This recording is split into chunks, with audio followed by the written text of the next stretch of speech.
Ducati அப்படின்னாவே வந்து அந்த ரெட் அப்படிங்கிறது ப்ராமினென்ட். அது வந்து எல்லாருக்குமே ஒரு பயங்கரமாக அட்ராக்டிவான ஒரு கலராக இருக்கும், ரொம்ப அக்ரெசிவாக இருக்கும். அதோட இன்ஜின்ஸும் எப்பயுமே ரொம்ப அக்ரெசிவான ஒரு இன்ஜின் தான். ஸோ நம்ம BMW, கவாசகி இந்த மாதிரி பிராண்டை கம்பேர் பண்ணும்போது இந்த மோட்டர் சைக்கிள் வந்து எந்தெந்த பைக்ஸ்லாம் காம்படிஷனாக இருக்கும்?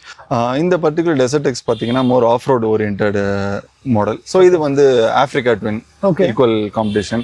அது விட்டீங்கன்னா நீங்கள் டெனரி, ஸோ யமஹா, பட் இது இந்தியாவில் இல்லை. பட் இந்த மாதிரி வெஹிக்கிள்ஸ் வந்து இதுக்கு ஈக்குவல் காம்படிஷனாக நம்ம கன்சிடர் பண்ணலாம். ஓகே, ப்ரீமியம் பைக்ஸ் அப்படின்னு வர்றப்ப ஆப்வியஸ்லி ஆப்ஷன்ஸ் இருக்குது. இப்போ தான் வந்து என்னென்ன ஆப்ஷன் இருக்குது அப்படின்னு பார்த்தோம். அந்த ஆப்ஷன்ஸ் எல்லாம் கம்பேர் பண்ணும்போது இதில் டுக்காட்டி நான் வாங்கணும்னா என்ன யூனிக் செல்லிங் பாயிண்ட்டாக என்ன இருக்கும்?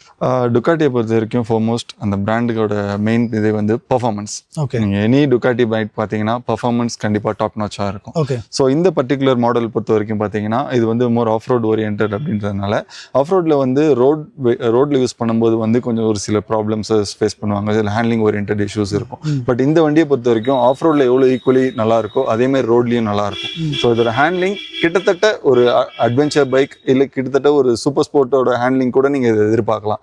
ஈவன் தோ 21 inch வீல்ஸா இருந்தாலும் அதோட ஹேண்ட்லிங் வந்து அந்த அளவுக்கு நல்லா இருக்கும். ஏன்னா சஸ்பென்ஷன் அதுக்கு ஏற்ற மாதிரி அவங்க டியூன் பண்ணியிருக்காங்க. ஸோ அதுதான் இந்த வண்டியோட ஒரு யூனிக் பாயிண்ட். ஓகே, ஸோ இதில் இருக்கிறது L-twin 937cc, 110 bhp and 92 Nm dark produce பண்ணுது. இதே இன்ஜின் வந்து வேற டுக்காட்டி மாடல்ஸ்ல எந்தெந்த மாடல்ஸ் இருக்கு? டுக்காட்டி இதை வந்து டிஃப்ரெண்ட் ஃபேமிலி ஆஃப் வெஹிக்கிள்ஸ்ல யூஸ் பண்றாங்க. இதே இன்ஜின் பாத்தீங்கன்னா உங்களுக்கு டுக்காட்டி மான்ஸ்டர்ல இருக்கு அண்ட் சூப்பர் ஸ்போர்ட்ல 950 அந்த வேரியன்ட்லயும் இருக்கு இதே இன்ஜின். பட் ஆனா மேப்பிங் கண்டிப்பா டிஃபரெண்டா இருக்கும். இதோட ஆஃப் ரோட் வெஹிக்கிள் அப்படிங்கறதுனால இதோட கண்டிப்பா என்டையர் மேப்பிங் இஸ் டிஃபரெண்ட். உங்களுக்கு ட்ராக்ஷன் கண்ட்ரோல்ல இருந்து இன்ஜின் பிரேக்கிங்ல இருந்து எல்லாமே மாறும் எல்லா மாடல்ஸ்க்குமே. பட் இந்த பேஸ் இன்ஜின் வந்து சேமா இருக்கு.